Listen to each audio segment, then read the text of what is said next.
have special pins that you should use for Emacs. Okay, use the biggest pin you can fit inside the crown. Put this stuff inside the crown and put it on the pin. Okay, it's a metal peg that helps hold this thing, and it's got a tray that it sits in. It's got little holes in the tray that you set it right down. Okay, so we're kind of compromising a little bit. We're gonna get out some colors now. Because for Emacs we use the colors first, and then the glaze. I like to use the spray glaze on Emacs. The other advantage of having a pin is I'm not putting glaze all over this honeycomb tray, but that's the breaks. That's what happens. So we're going to use a little bit of this A2, A3, A35 paste. Okay. That we're going to use at the gingival.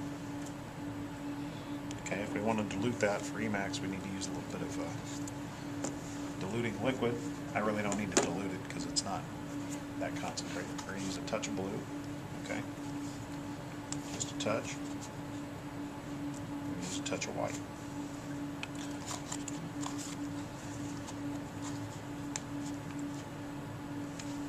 Blue is called in size of 1.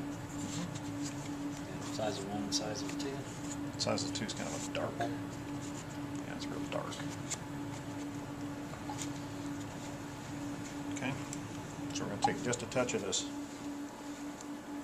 A2, A3, A35 shade. Just paint it around the gingival margin.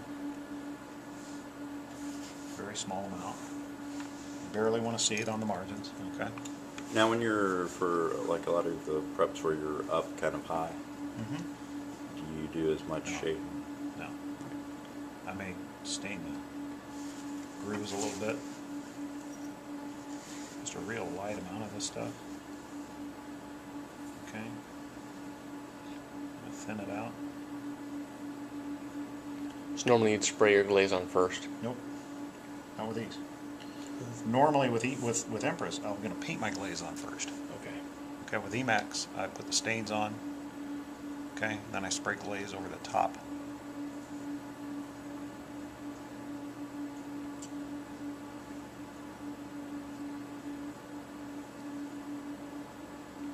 Okay.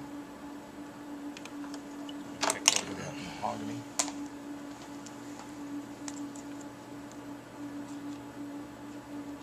When you're get your own kit like this at the office, go to the art store, get a artist palette kind of thing. It's got the little wells in it and a cover.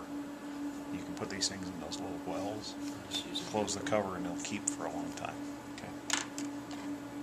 We're going to take a little mahogany. This is where you can use an endo file, but we don't have any endo files here, so I'm just going to use as little as I can on this brush. Okay, a little tiny dot. I'm going to put it in the grooves.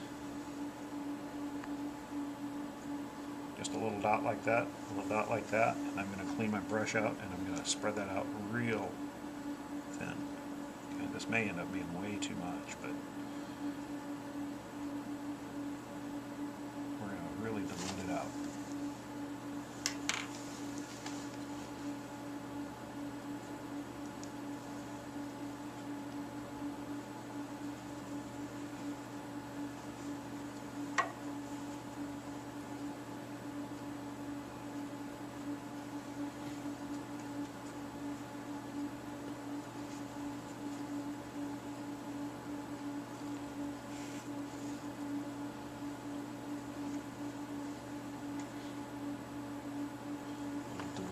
If I can find some here.